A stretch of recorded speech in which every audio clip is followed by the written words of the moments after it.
Shalom Bapak Ibu Saudara yang terkasih dalam Tuhan. Ada sukacita, amin.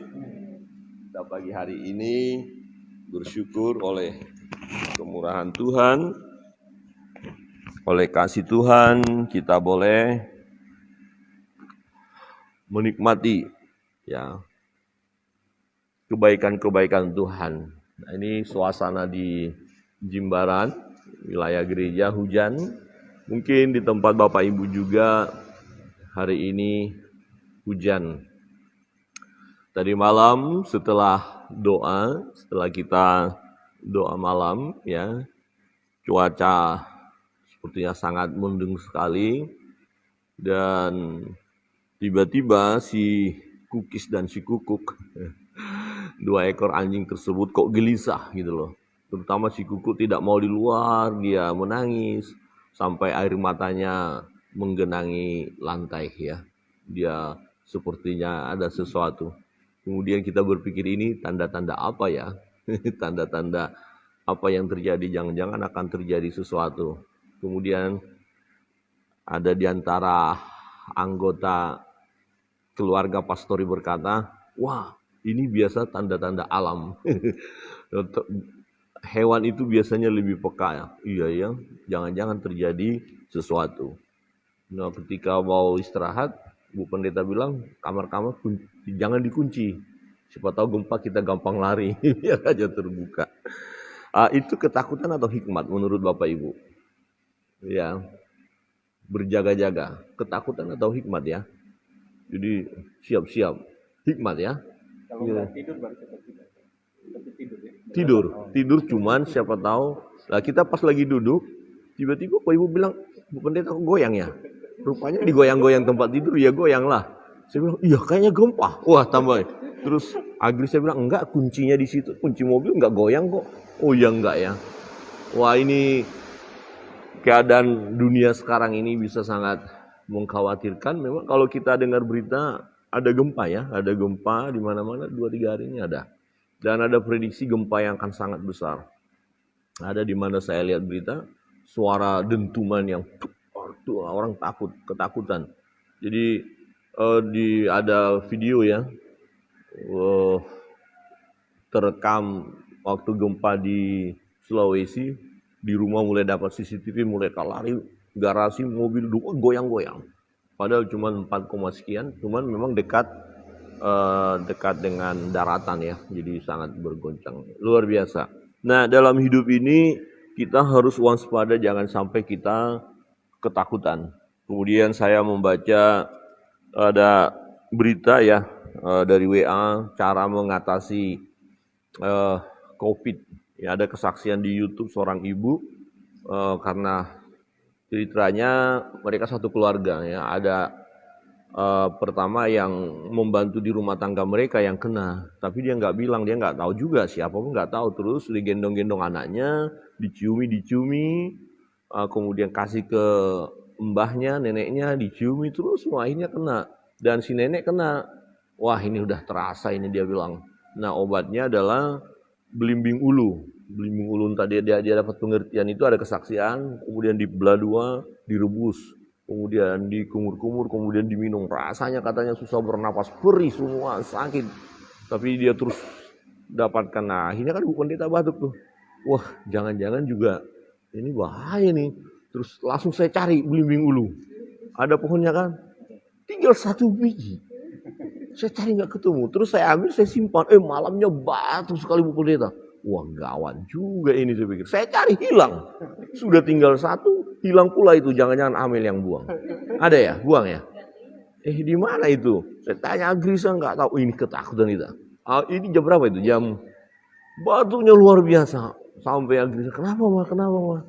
Wah akhirnya saya kasih garam, juga bisa garam air panas. Udah kumur-kumur sudah, rok-rok gitu sudah. Ya, lakukan, kemudian kita berdoa.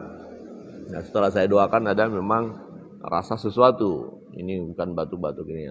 Kemudian kita berdoa, penyembahan mengusir ya, bisa ya. Sakit bisa ditengking loh ya, kalau kita punya iman. Karena sudah makan obat juga. Nah, setelah doakan, enak tidur sampai pagi. Ya, puji Tuhan, kita tidur. Nah, waspada dalam perjalanan hidup ini, jangan sampai kita ketakutan, ya. Tapi hikmat perlu. Nah, dari kitab Ayub hari ini kita belajar apa sih hikmat ya. Di pasal 28 Ayub. Kemarin kita sudah belajar di pasal 27. Mari kita membaca ya kebenaran firman ini. Ya. Beberapa ayat akan kita baca. Pertama ayat 12 sampai 13. Ya. Dari ayat-ayat ini kita melihat pekerjaan-pekerjaan Allah yang luar biasa dan tak terselami. Tak seorang pun yang bisa ya memprediksinya atau mempelajari sedemikian rupa sehingga tahu betul apa yang Allah lakukan ya. Untuk itu perlu hikmat. Di ayat 12 dan 13 kita baca bersama-sama. 12, 13. 1, 2, 3. Tetapi di mana hikmat dapat diperoleh, di mana tempat akal budi, jalan ke sana tidak diketahui manusia dan tidak didapati di negeri orang hidup. Ya kita mau cari hikmat. Kemana mau cari hikmat? Kemana mau cari akal budi? Ada orang mengandalkan kekuatannya, kepintarannya, hikmatnya, hikmat manusia namanya, ya kebijakan.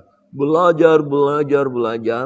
Tetapi kalau kita mau jujur, semakin kita belajar, semakin banyak yang kita tidak tahu. Ya, semakin kita belajar, semakin banyak yang kita tidak tahu karena luar biasa. Ya, dan kita tidak mampu. Kemana mau mencari hikmat? Kemudian ayat 18, kita baca kembali ayat 18. 1, 2, 3. Baik gewang, baik hablur tidak terhitung lagi. Memiliki hikmat adalah lebih baik daripada mutiara. Jadi kita punya segala sesuatu. Punya ini, punya itu. Tapi kalau nggak punya hikmat, itu semua nggak ada artinya. Ya seperti kita bahas kemarin, ya punya uang, punya harta yang luar biasa. Tapi nggak berhikmat, nggak bisa dinikmati. Ada seorang yang kaya, ya pekerjaannya luar biasa, gigih. Dia bekerja sampai garis akhir hidupnya. Dia hanya bekerja, nggak pernah menikmati, nggak pernah rekreasi, nggak pernah bersama dengan anak cucu. Pokoknya kalau anak cucu datang, ya pokoknya kalian di rumah saja, dia pergi saja kerja, nalurinya kerja. Ini orang yang tidak berhikmat. Ya, jadi kita harus bisa menikmati hidup ini dengan baik. Ada waktu untuk rekreasi juga, ada waktu untuk bekerja, ada waktu untuk kita datang kepada Tuhan berdoa, ada waktu, ya segala sesuatu ada waktunya. Jangan diporsir untuk melakukan sesuatu. Apa artinya itu semua? Nah, dikatakan di ayat 18, ya, memiliki hikmat adalah lebih baik daripada mutiara, ya. Ayat 19, permata krisolit Ethiopia tidak dapat mengimbanginya, ia tidak dapat dinilai dengan emas murni. Berarti perlu sekali kita punya hikmat. Bapak Ibu rindu memiliki hikmat, amin. Rindu memiliki hikmat ya. Untuk itu coba kita baca ayat 20. Ya. 1, 2, 3. Hikmat itu dari manakah datangnya? Atau akal budi di manakah tempatnya? Ini yang mau kita cari dalam hidup ini. Tapi di mana kita mau cari? Semua perlu atau kita semua membutuhkan hikmat. Orang berhikmat itu luar biasa. Ya kalau kita punya hikmat, lebih daripada konglomerat, lebih daripada pemimpin yang hebat. Karena kalau ada pemimpin tapi nggak punya hikmat, bisa bikin masalah saja, bisa bikin kacau saja. Ya. Nah, saya merenungkan begini, mengingat usia ya, usia manusia semakin bertambah. Ya Bapak Ibu, usia kita, umur kita bertambah ya. Jadi kita bertambah tua ya Pak ya. Ibu, ada orang yang takut tua loh. Ya, aduh, udah semakin tua. Jadi di dalam ada di Facebook itu seorang anak kecil menangis waktu ulang tahun mamanya. Tanya kenapa? Mama tua, mama semakin tua, mama semakin tua. Loh, kenapa? Mama nggak mau, mama tua nanti mati katanya. Rupanya kalau semakin tua jadi ujung-ujungnya mati ya. Anak kecil itu takut bapak ibu mamanya mati. Ngeri katanya. Jadi semakin tua berarti semakin mendekati ajal. Tapi enggak juga ya. Ada juga masih muda sudah innanillahi wa innani rojiun. Jadi kita enggak tahu. Jadi jangan takut tua. Nah dalam merenungkan ini saya pikir ya saya juga kayaknya semakin tua. Bapak ibu makin tua. Betul ya? Takut. Oh, bikin formulasi untuk tidak tua. Olahraga. Mandi susu. Ya, ada itu ya. Operasi plastik, diet. Bu pendeta lagi diet. Aku mesti bilang, Bu pendeta jangan batuk karena diet itu karena enggak cocok itu minumannya. Tapi pada sebenarnya bukan ya. Ya biasalah Pak pendeta menggoda saja. Tiba-tiba ada berkat kemarin. Ya, ada kirim makanan enak banyak sekali, belalang. Ya, tapi digoreng kan ibu pendeta nggak bisa. Yang goreng-gorengan. Ibu pendeta nggak boleh nih, jangan gagal diet. Enggak apa-apa, nggak usah pakai minyak nanti digongseng-gongseng saja. Enggak tahan selera. Ya, mana programnya? Kalau Bu pendeta nanti makan itu mungkin nggak berhikmat. Betul ya? Saya bilang buang-buang uang aja. Tapi kasihan juga ya. Jadi kayaknya kemarin tuh batuknya begini. Udah bikin mie bagus sekali, enak sekali. Mie goreng. Wah, dibuatin untuk papanya. Dibuatin untuk anaknya. Anaknya lagi, kok anaknya. Kakaknya. Nah giliran mamanya kan nggak boleh. Oh dia buat untuk dia. Mamanya nggak bisa tahan selera. Buat sendiri. Mantap. Oh nggak apa-apa. Kata bukunya nggak apa-apa. Kata bukunya ini. Ya sudahlah. Wih, mantap lagi dibikin. Mantap ya. Saya bilang, ya untuk sehat. Ya kadang-kadang kita diperhadapkan. Apa kita ini berhikmat apa enggak sebenarnya? Ya, dari mana datangnya hikmat? Bapak Ibu Saudara yang terkasih dalam Tuhan, coba kita lihat ayat 27 dan 28. Kita baca bersama-sama. 1, 2, 3. Ketika itulah ia melihat hikmat, lalu memberitakannya, menetapkannya, bahkan menyelidikinya. Tetapi kepada manusia ia berfirman, sesungguhnya takut akan Tuhan itulah hikmat, dan menjauhi kejahatan itulah akal budi. Wow, rahasianya diberitahukan kepada kita. Belajar ini dan itu boleh saja. Ya, tetapi jawabannya jelas, takut akan Tuhan. Datang kepada Tuhan, berdoa, belajar firman itu. Ya, lihat pernyataan Allah baik secara umum maupun secara khusus. Ya, lihat dunia ini siapa yang menciptakan. Ya, tentu ada satu pribadi yang hebat, yang luar biasa, yaitu Tuhan. Ya, Allah yang hidup. Jadi takut akan Tuhan. Artinya kita hormat kepada Allah. Kita berserah kepada Tuhan. Kita datang kepada Dia. Kita mengutamakan Dia dalam segenap hidup kita. Ya, kita akan berhikmat ketika kita utamakan Tuhan dalam hidup ini. Jadi sebelum melakukan segala sesuatu misalnya tiap-tiap hari. Datang kepada Tuhan, berdoa. Ya Tuhan pimpin kami. Tuhan tolong kami. Tuhan berikan jalan keluar untuk persoalan ini. Tuhan beri kami kekuatan. Ya datang kepada Tuhan. Dan dikatakan memang sesungguhnya takut akan Tuhan. Nah manusia saat ini banyak yang tidak takut akan Tuhan. Banyak orang tidak takut akan Tuhan, melakukan segala sesuatu semaunya sendiri. Apakah ini benar sesuai dengan firman Allah atau tidak? Enggak mau tahu, enggak peduli. Lakukan aja, saya mau lakukan, saya lakukan. Saya bahagia dengan apa yang saya buat aja. Walaupun tidak sesuai dengan firman Allah. Maka dunia ini akan semakin hancur. Semua melakukan atas kebenaran masing-masing akan hancur. Tidak mengikuti aturan daripada Allah, tidak mengikuti firman Allah. Ya, sesungguhnya takut akan Tuhan. Jadi Bapak Ibu yang setia menyembah Allah, setia memuliakan Tuhan, merendahkan diri di hadapan Allah sebelum memikirkan segala sesuatu, sebelum melakukan segala sesuatu, tunduk di hadapan Allah, sujud menyembah Dia, memuliakan Dia. Itu awal, itulah permulaan hikmat. Itulah yang harus kita lakukan sehingga kita akan memiliki hikmat itu. Wow, hikmat dikatakan kan lebih berharga dari emas murni, dari permata. Jadi kita memiliki sesuatu yang luar biasa. Ya, contoh orang tidak berhikmat, ya, kita misalnya mengendarai kendaraan. Kemudian kita dengar ini musim hujan, orang berkata, "Pak, Bu, jangan teruskan lewat situ. Ada banjir, kendaraan saudara tidak akan bisa." Ah, hebat kendaraan saya, hebat. Ini baru beli. Mahal ini, luar biasa. Tapi dia tolong jangan. Akhirnya kita nggak mau dengar suara mereka. Libat saja, sikat saja, terobos saja. Hujan sing ada lawan. Nah, kira-kira gitu. Jangan takut, Tuhan bersama dengan kita. Wah, ini mengatasnamakan Tuhan lagi nih. Oh, masih bisa. Tiba-tiba semakin dalam. Dan kemudian ternyata banjir luar biasa. Mesin mati. Air semakin kencang. Dan kendaraan pun dihanyutkan. Kira-kira berhikmat enggak orang itu? Enggak berhikmat. Dia maunya sendiri.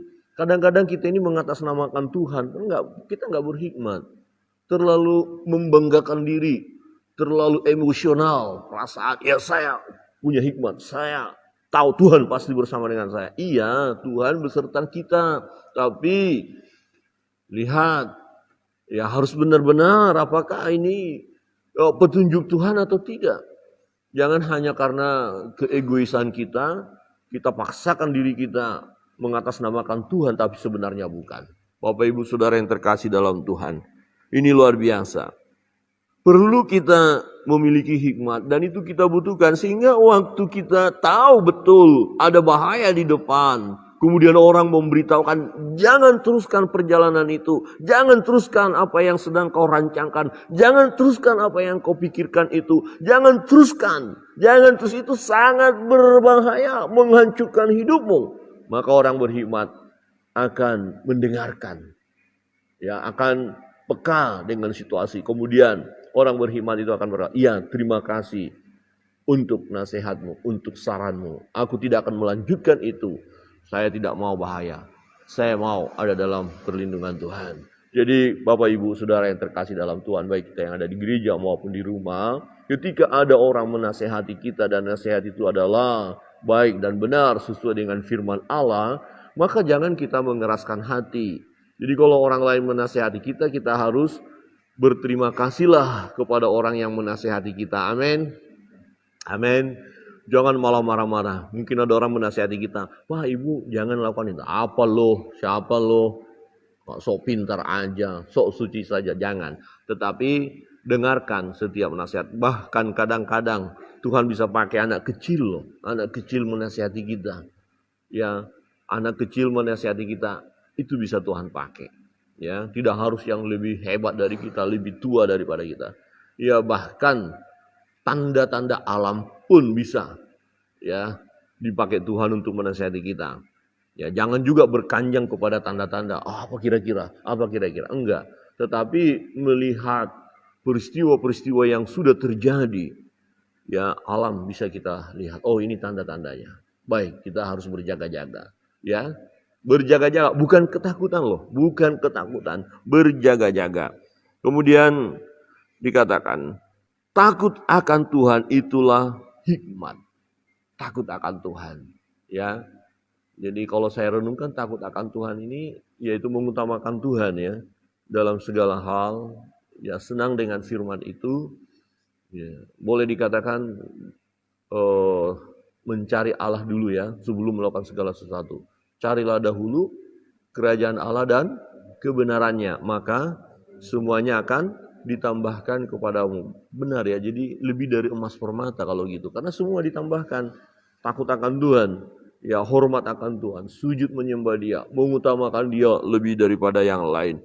Dan menjauhi kejahatan, itulah akal budi. Oh, orang itu berakal budi ya. Ya, dari mana kita tahu? Dari setiap perbuatannya, pikirannya. Ya, tidak memikirkan hal yang jahat, tidak melakukan hal yang jahat, dia menjauhi hal yang jahat. Wah, kalau begitu ya di muka bumi ini banyak sekali orang yang tidak berakal budi ya. Karena perbuatannya jahat. Ya apa-apa saja Wah, dimanipulasi, jahat loh itu. Manipulasi data, manipulasi berita. Berita hoax itu loh, jahat itu, nggak berakal budi. Jadi orang yang menyebarkan berita hoax yang tidak benar, itu orang yang tak berakal budi. Itu penjahat itu namanya. Jadi itu bukan orang berhikmat. Wah, ini keras juga ya. Maka untuk itu kita ya jangan buat cerita yang enggak.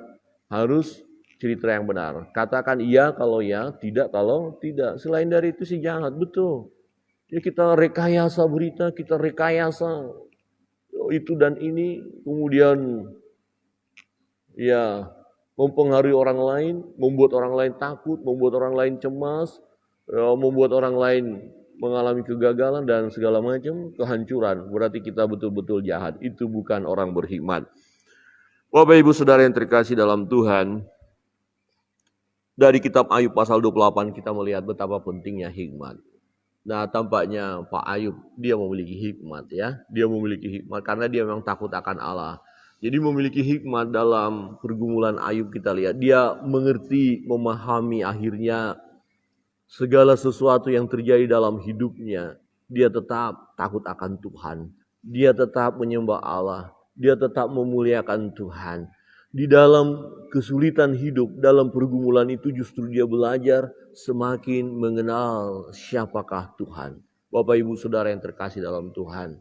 Ya, ini sesuatu yang menarik bagi kita. Apapun pergumulan Bapak Ibu, apapun kesulitan yang sedang dialami, seberat apapun, kalau kita berhikmat, kita akan melihat itu sebagai sesuatu yang membuat kita semakin mengerti siapa Allah, semakin mengenal siapa Allah kita.